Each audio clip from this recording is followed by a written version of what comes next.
یہ کیسا مطلب یہ کیسی درندگی اللہ تعالیٰ نے کبھی بھی اجازت نہیں دی۔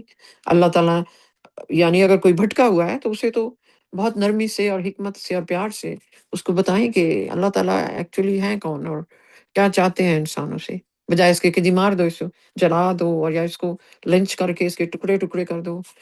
تو یہ بربریت تو اسلام میں بالکل ہی نہیں ہے۔ اللہ تعالیٰ نے زندگی کو بہت اہمیت دی ہے، اور اگر ایک بے گناہ کو کی کوئی جان لیتا ہے، اللہ تعالیٰ فرماتے ہیں کہ سمجھو اس نے تمام انسانیت کی جان لے لی۔ تو یہ ان الفاظوں کا لوگوں کو سمجھ نہیں آتی کیا؟ آ، تو یہاں پہ پھر اللہ تعالیٰ یہ بھی بتا رہے ہیں کہ بھئی پروفٹس بھی ظاہر ہے پروفٹ کو یہاں کہہ رہے ہیں، پھر ہم بھی اگر اسی رستے پہ چلیں تو ان کا نبیوں کا یا رسولوں کا یہ کام نہیں ہوتا کہ وہ ہر صورت میں ان کو جو ہے نا مومن بنا دیں۔ انہوں نے بہت حکمت سے مختلف موقعوں کے مطابق مختلف کمیونٹیز کے لیے جب وہ پیغام لے کے جاتے تھے تو ان کو بہت ساری ذمہ داری تھی کہ کس طرح یہ پیغام ایسے طریقے سے دینا ہے جو کہ اللہ تعالیٰ کا پیغام ہے۔ یہ بہت بڑی ذمہ داری ہے کہ آپ ان کو بیسٹ طریقے سے جتنا بھی ہو سکے ہم سوچ سمجھ کے اور نرمی کے ساتھ ان کو اللہ تعالیٰ کی راہ میں بلائیں۔ تو یہ طریقہ ہے نا کہ مارنا شروع کر دیں کہ وہ ہو تمہیں تو کچھ پتہ نہیں ہے یا تم نے بلاسفمی کر دی۔ ہم پیدا تو نہیں ہوئے نا اس علم کے ساتھ، بہت سے لوگوں کو لا علمی ہے، اور اللہ تعالیٰ کی یہ ذمہ داری نبیوں کی نہیں ہے کہ ان کو بنا دیں آپ نا بلیور۔ تو اللہ تعالیٰ فرماتے ہیں کہ تمہارا رب خوب جانتا ہے کہ کون اس کے راستے سے بھٹک گیا، یہ ان کا اور پھر اللہ کا معاملہ رہ جاتا ہے۔ انسان صرف ایک میسج دے سکتا ہے اللہ تعالیٰ کا۔ 126 And if you punish, you shall inflict an equivalent punishment. But if you resort to patience instead of revenge, it would be better for the patient ones. 127 You shall resort to patience, and your patience is attainable only with God's help. Do not grieve over them, and do not be annoyed by their schemes. 128 God is with those who lead a righteous life and those who are charitable. تو یہ 3 آیات کا میں اردو ترجمہ پڑھتی ہوں انشاءاللہ۔ 126 اگر تم سزا دو تو تم برابر کی سزا دو، لیکن اگر تم صبر سے کام لو انتقام لینے کی بجائے تو یہ صبر کرنے والوں کے لیے بہتر ہے۔ تم صبر سے کام لو، پھر اللہ تعالیٰ سے 127 میں دوبارہ، اور تمہارا صبر صرف اللہ کی مدد سے ہی ممکن ہے۔ ان پر غم نہ کرو اور ان کی چالوں سے ناراض نہ ہو۔ 128 اللہ ان لوگوں کے ساتھ ہے جو نیک زندگی گزارتے ہیں اور وہ جو خیرات دینے والے ہیں۔ ماشاء اللہ، اب اس سورہ کا کافی بڑی اہم سورہ تھی، بہت سی سیکھنے والی اس میں باتیں تھیں، بہت سارے اس میں حکمت اللہ تعالیٰ کی، اور یہ شہد کی مکھی اور یہ سارا یہ کہ اس شہد کی مکھی کی آپ فرما برداری دیکھیں جو ایک اتنا کمپلیکیٹڈ کام کرتی ہے۔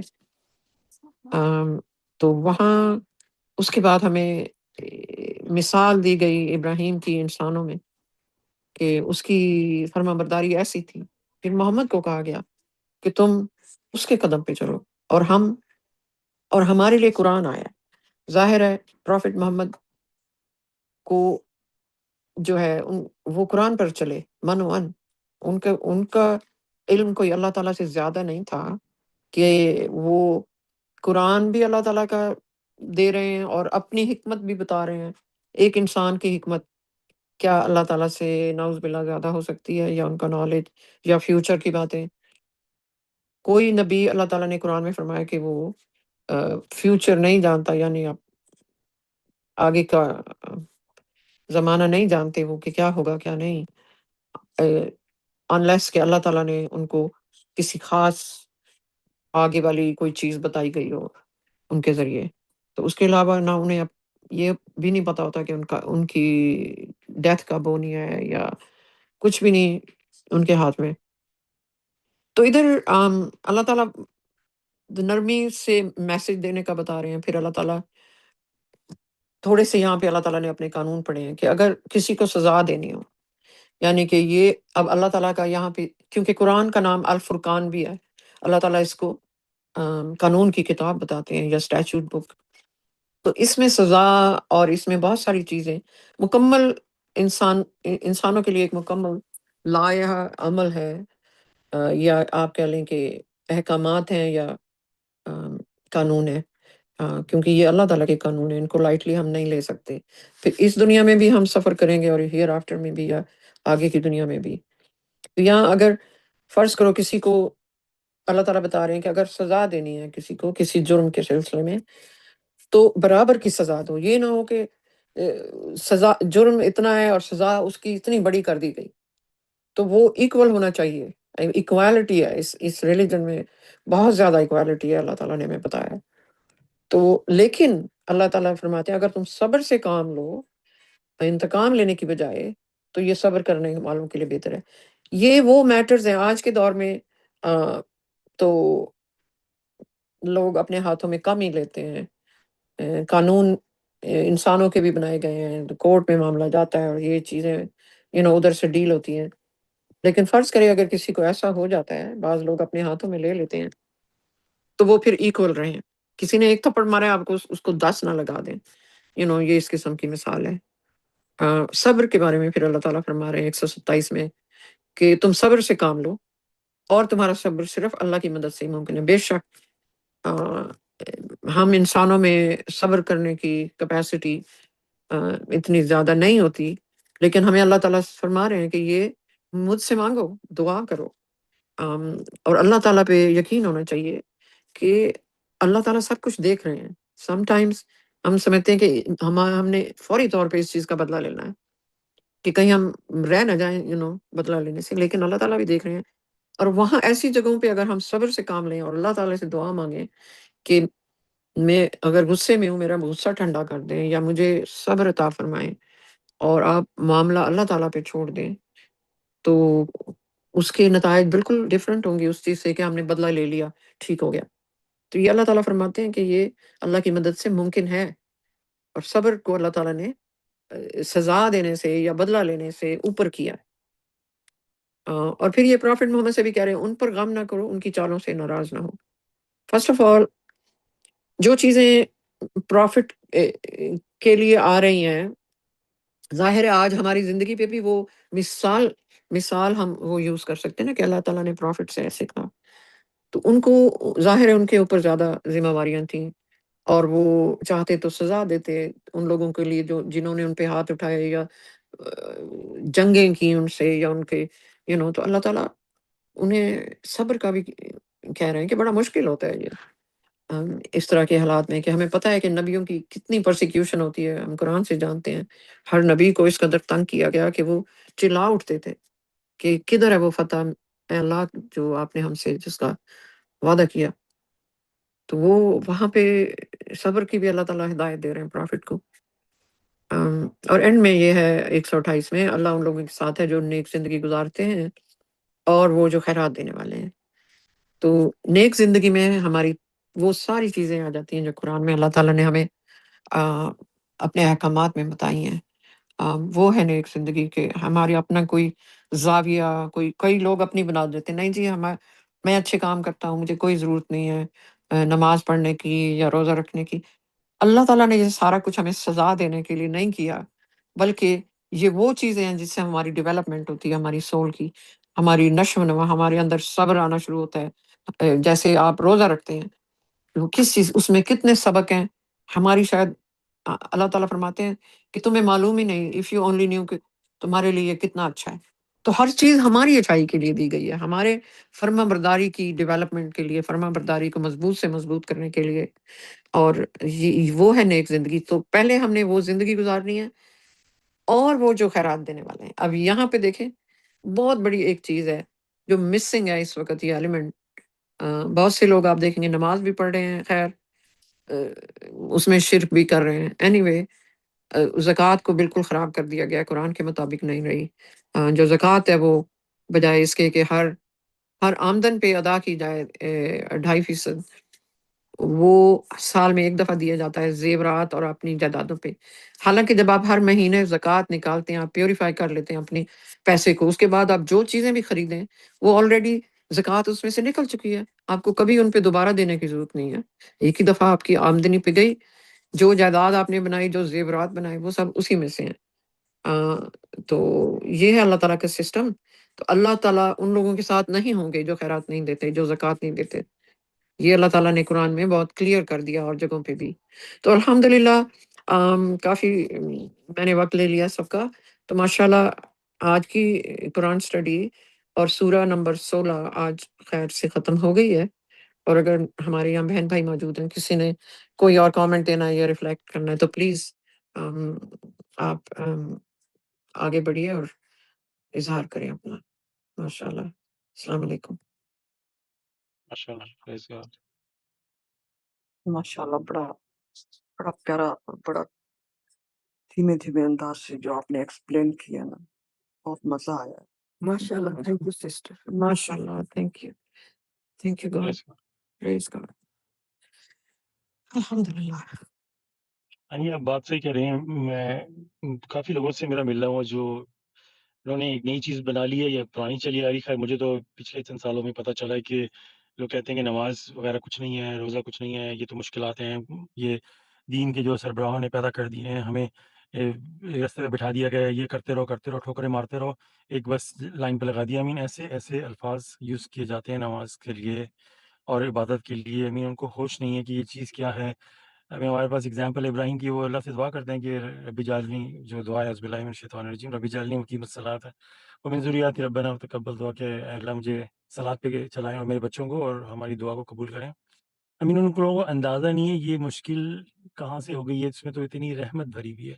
اور ابھی کل پرسوں ایک بہت بڑے جو پاکستان میں کوئی ہوگا سو کالڈ عالم وغیرہ، اور ان کی اسپیچ ایسی سامنے آ گئی ریل کے اندر کہ وہ یہ جو حیض میں عورتوں کو قرآن کو بھی ہاتھ لگانا نہیں چاہیے، ان کو سے دور رہیں۔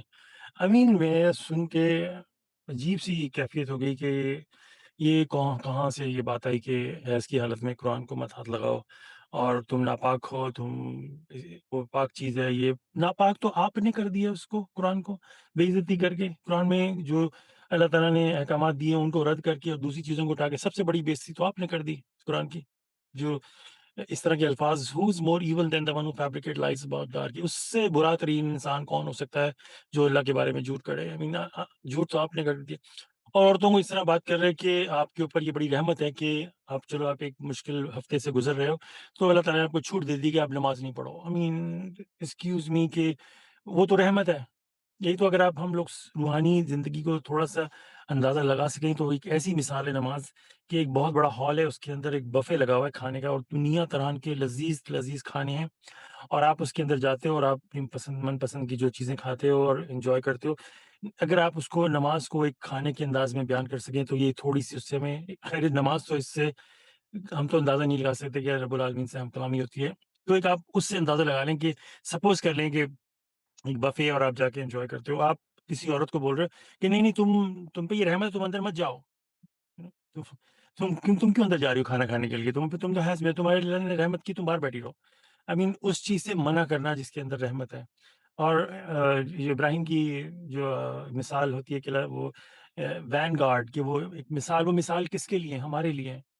ہم اگر وہ ابراہیم نے جو بھی عمل کیے وہ ساری دنیا کے لیے ایک مثال کام کر کے چلے گی کہ اگر ہم اس پہ چلیں گے ہمارا بھی رزلٹ وہی نکلے گا جو کہ ان کو اللہ نے، آف کورس وہ تو نبی تھے، لیکن جس طرح وہ اللہ تعالیٰ کے شکر گزار تھے، اللہ تعالیٰ نے ان کو ہدایت بخشی۔ اگر ہم اللہ کے شکر گزار بنیں گے، اور یہ نہیں کہنا منہ سے کہہ دینا شکر گزاری یہ وہ، ایکچولی جو اللہ تعالیٰ نے ہمیں رحمتیں دی ہیں، جو ہمیں چیزیں عطا کی ہیں، ان سے منہ موڑنا بہت بڑی ناشکری ہوتی ہے۔ آپ دیکھ لیں کسی کو، آپ کوئی اپنے بچے کو کوئی تحفہ دیں اور وہ اس کو اٹھا کے سائڈ پہ رکھ دے اور کھیلے نہیں، تو آپ اس کو کیا بولو گے؟ تم بڑے ناشکرے ہو، میں نے تمہیں اتنا قیمتی تحفہ دیا، تم نے اٹھا کے سائڈ پہ رکھ دیا، کہتے ہیں نا ہم۔ تو جب ہم نے اللہ تعالیٰ کی کتاب کو اٹھا کے سائڈ پہ رکھ دیا، جو کہ سب سے بڑا تحفہ ہے دنیا میں ہمارے لیے، اللہ کا کلام، اس کو اٹھا کے ہم نے سائڈ پہ رکھ دیا، اس کے اویز 10-12 کتابیں اکٹھی کر لی ہیں، تو اس سے بڑی ناشکری کیا ہو جائے گی؟ اور اس سے بڑا جو گناہ کیا ہو جائے گا کہ ہم نے اللہ کے ساتھ اور چیزیں بنا لی ہیں۔ اور یہ بھی ہمارے لیے ایک قانون بن جاتا ہے کہ اگر ہم اللہ کی جو میسج کو آگے پہنچاتے ہیں، تو یہ جو ابھی ورڈس آپ نے پڑھا تھا کہ بہت ہی بیسٹ پاسبل مینر، یہ ہمارے لیے کوئی آپشن نہیں ہے۔ اگر ہم کسی سے دین کے بارے میں، خالص اللہ کی عبادت کے بارے میں بات کر رہے ہیں، تو ہمیں بڑے صبر، تحمل سے اور بڑے ہی نرمی سے ان سے بات کرنی پڑی۔ ہم جو اسٹڈی ابھی کر رہے ہیں، یہ ہم پہ بھی لاگو ہوتا ہے، ہر ایک پہ لاگو ہوتا ہے۔ کیونکہ اگر ہم نے وہاں پہ اپنا ظاہر سی بات ہے، لوگ جب ڈبیٹ کرتے ہیں تو غصے میں آ جاتے ہیں، سب سے پہلا عمل یہ ہوتا ہے۔ تو اگر ہم بھی غصے میں آ گئے کسی سے بات کرتے ہوئے، تو ہم نے وہ قانون اللہ کا توڑ دیا، اور اس کی ہمیں خمیازہ بھگتنا پڑے گا، چاہے ہم سبمٹر ہیں یا نہیں، ہمیں اس کا خمیازہ بھگتنا پڑے گا۔ تو یہ ہمیں بھی ایز اے سبمٹرز، ایز اے فرمانبردار بھی بہت کیئرفل ہو کے، اگر کسی سے بات کرنی پڑ گئی ہے، کوئی کسی کو میسج دینا ہے، بہت پیار سے اس کو بتا دو، کیونکہ یہ بات دھیان میں رکھیں کہ ہدایت اللہ سے طرف سے آتی ہے، اور اگر وہ شخص کوئی اللہ کی ناشکری بھی کر رہا ہے، انکاری بھی کر رہا ہے، تو آپ کی نہیں کر رہا، وہ اللہ تعالیٰ کی انکاری کر رہا ہے۔ اللہ تعالیٰ نے آپ کو بول دیا کہ آپ نے بہت پیار سے، محبت سے، شفقت سے اسے بیسٹ پاسبل مینر میں اس سے بات کرنی ہے، اور آپ اٹھ کے چلے آئے وہاں سے۔ اگر ہمارا سالڈ یقین آخرت پہ ہوگا، غصے آنے سے پہلے ہمیں اپنے آپ کو ٹٹولنا ہے کہ اگر ہمارا سالڈ یقین آخرت پہ ہے، تو ہمیں تو غصہ آنا ہی نہیں چاہیے، ہمیں تو بلکہ اس پہ ترس آنا چاہیے کہ تم جس راستے پہ چل رہے ہو وہ تو دوزخ کی طرف جاتا ہے۔ تو غصے کا تو کہیں پہ اگر لاجیکلی بھی دیکھیں تو غصے کی کوئی جگہ ہی گنجائش ہی نہیں ہے اس معاملے میں۔ ایک چرسی ہے جو روڈ پہ سائڈ پہ پڑا ہوم لیس ہے، اور اس کو آپ بڑے پیار سے اس کے پاس جا کے بیٹھتے ہو، اس کو تھوڑا کھانا کھلاتے ہو، پھر اس کو بولتے ہو کہ تم کیوں نہیں آؤ، ہم تمہاری مدد کریں گے، اور وہ ہنستا ہے اور آپ کا مذاق اڑاتا ہے، تو آپ اس پہ غصہ ہوگے کہ آپ اس پہ اور ترس کھاؤ گے؟ جب ریالٹی جب نظر آتی ہے نا آخرت کی، تو انسان کا سب چینج ہو جاتا ہے۔ ماشاء اللہ، پریز بی ٹو گاڈ۔ ماشاءاللہ۔ میں ایک ریفلیکٹ کرنا چاہتی ہوں، ایسے چھوٹا-سا اس کے اوپر یہ جو آیت نمبر 120 اور 21 جو ہے اس کے اوپر، اور 22 پہ کہ اعوذ باللہ من الشیطان الرجیم بسم اللہ الرحمن الرحیم۔ 121 سے میں پڑھتی ہوں۔ یہ ابراہیم کے بارے میں ہی پیچھے سے چلی آ رہی ہے، بلکہ 120 سے میں پڑھتی ہوں۔ ابراہیم در حقیقت اللہ کے سامنے اپنی فرما برداری میں ایک مثالی پیشوا تھا، ایک توحید پرست جس نے کبھی بتوں کی پرستش نہیں کی، کیونکہ وہ اپنے رب کی نعمتوں کا شکر گزار تھا۔ اس نے اسے منتخب کیا اور اسے سیدھے راستے کی ہدایت دی۔ ہم نے اسے اس زندگی میں خوشی دی اور آخرت میں وہ نیک لوگوں کے ساتھ ہوگا۔ تو جو اللہ سبحانہ تعالیٰ کی سسٹر نے اس کے اوپر بہت تفصیل سے بہت خوبصورت ماشاءاللہ ایکسپلین کیا ہے۔ میں اس میں میں تھوڑا سا ایک اور چیز جو ہے نا وہ تھی کہ فرما برداری اور خوشی، یہ دو چیزیں مجھے جب سسٹر پڑھ رہی تھیں تو میں غور کر رہی تھی کہ یہ دو چیزیں کس قدر آپس میں ایک دوسرے کے ساتھ جڑی ہوئی ہیں، کہ جب ہم اللہ تعالیٰ کی فرما برداری کرتے ہیں کسی بھی سچویشن میں، کوئی بھی ہمارے اوپر کسی قسم کی بھی آ جائے، تو ہمارے پاس اس وقت کسی دوراہے پہ ہیں یا کسی ایسی حالت میں ہیں کہ جہاں ہمارے پاس ہر حالت میں ہمارے پاس دو چوائسیز ہوتی ہیں کہ یا تو ہم بالکل سبمٹ کر جائیں، فرما بردار اللہ تعالیٰ کی جیسے احکامات ہیں ان کے مطابق فوراً اس سچویشن میں فرما برداری کر لیں اللہ تعالیٰ کی، اور یا پھر ہم اس کے خلاف جو ہے وہ ایکٹ کریں اور اس سچویشن میں کو میں ہم اپنا ٹیمپر لوز کر بیٹھیں، اپنی جو ہے وہ غصہ دکھا دیں، یا اس کے اوپر ہم کوئی بھی غلط قسم کا عمل جو ہے یا باتیں جو ہیں وہ ہمارے منہ سے نکل جائیں، تو وہ بالکل الٹ ہے فرما برداری کے۔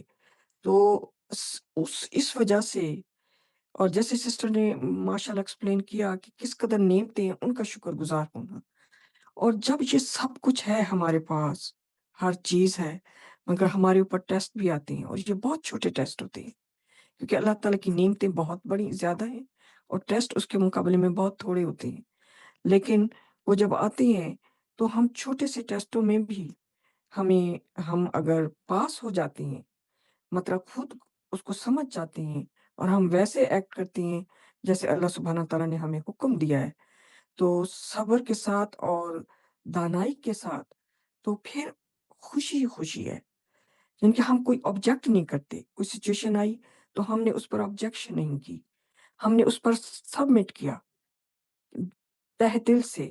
یہ مجھے ایکسپیرینسز میں نے کیے ہیں۔ تو ایک ہوتا ہے آپ سچویشن آپ کے پاس آئی جو آپ کی ناپسندیدہ ہے، آپ نے سبمٹ کیا ہول ہارٹedly دل سے، یہ سوچ کے کہ یہ میرے اللہ تعالیٰ ہر چیز کا کائنات کا جو قانون ہے، جو ہر چیز ہے ان کے حکم سے چل رہی ہے۔ تو یہ ان کی مرضی سے ہر چیز چل رہی ہے، تو یہ ان کی اس میں میرے لیے بہتری ہوگی۔ اگر میں اس کو اپنے دل سے اس کے اوپر سبمٹ کر جاتی ہوں، تو وہ ایک عجیب-سی دل کو ایسے لگتا ہے جیسے بہت بڑا بوجھ ہے جو ہٹ گیا ہے، اور ایک آزادی-سی اور ایک فریڈم دل اور دماغ دونوں کو محسوس ہوتا ہے، ہلکا-پھلکا بندہ محسوس کرتا ہے، اور پھر اس میں ایک سے خوشی کی ایک لہر سی بھی اٹھتی ہے اس کے ساتھ۔ یہ پریکٹیکلی میں نے اس کو ایکسپیرئنس کیا ہے کئی بار، اور جب کبھی مجھے سمجھ بھی ہے کہ اور لیکن پھر بھی میں زبردستی مطلب خود کو فورس کر کے سبمٹ کرتی ہوں، تو اس وقت وہ کیفیت نہیں آتی۔ تو سبمیشن تو ہے، لیکن ایک ہے ہیپیلی اور ایک ہے انہیپیلی، تو ان دونوں میں بہت فرق ہے۔ تو یہ میں جیسے اللہ سبحانہ تعالیٰ 122 میں فرماتے ہیں کہ ہم نے اسے اس زندگی میں خوشی دی اور آخرت میں وہ نیک لوگوں کے ساتھ ہوگا۔ کیوں؟ کیونکہ وہ اپنے رب کی نعمتوں کا شکر گزار تھا۔ تو ہم اللہ تعالیٰ کی کوئی 1-2 چیزیں بھی ہماری مرضی کے خلاف ہو جائیں، جو کہ بظاہر ہمیں لگتا ہے کہ ایسا کیوں ہوا؟ لیکن دراصل وہ اللہ تعالیٰ کی طرف سے اچھی چیزیں ہمارے ساتھ ہو رہی ہوتی ہیں، لیکن چونکہ ہماری مرضی کی نہیں ہوتی، تو ہم اس پر ناشکرے ہو جاتے ہیں، اس پر ہم منہ بناتے ہیں، باتیں کرتے ہیں، اپسیٹ ہو جاتے ہیں، تو اس صورت میں پھر تکلیف جو ہے وہ ہم خود ہی بھگتتے ہیں۔ تو اللہ تعالیٰ کا یہ جو فرمانبرداری ہے نا، یہ صرف یہ کنڈیشنل نہیں ہے، یہ نہیں ہے کہ 1 بار، 2 بار یا 10 بار یا 100 بار، نہیں، یہ زندگی کے تحت ہر حالت میں، ہر سچویشن میں ہمیں فرمانبرداری کرنی ہے، تب ہمارے لیے پرفیکٹ پیس، پرفیکٹ ہیپینس اور پرفیکٹ جو ہے وہ اللہ تعالیٰ کی بلیسنگز ہوں گی ہم پر اس دنیا میں ہی۔ یہ دنیا ہمارے لیے ایسی ہو جائے گی جیسے ہم پتہ نہیں جنت میں رہ رہے ہیں، اتنے ہم خوش ہر وقت نظر آئیں گے، اور ہر وقت جو ہے وہ ہم ایک اچھے موڈ میں نظر آئیں گے۔ بس ایسے میں تھوڑا-سا شاید جتنا میں نے فیل کیا اتنا میں ریفلیکٹ میں نے کیا اتنا میں ایکسپلین نہیں کر پائی، لیکن مطلب میرا جو مقصد تھا وہ یہ تھا کہ خوشی، ناخوشی اور فرمانبرداری ان کا آپس میں بہت ایک تعلق ہے قریب کا۔ ماشاء اللہ، بے شک۔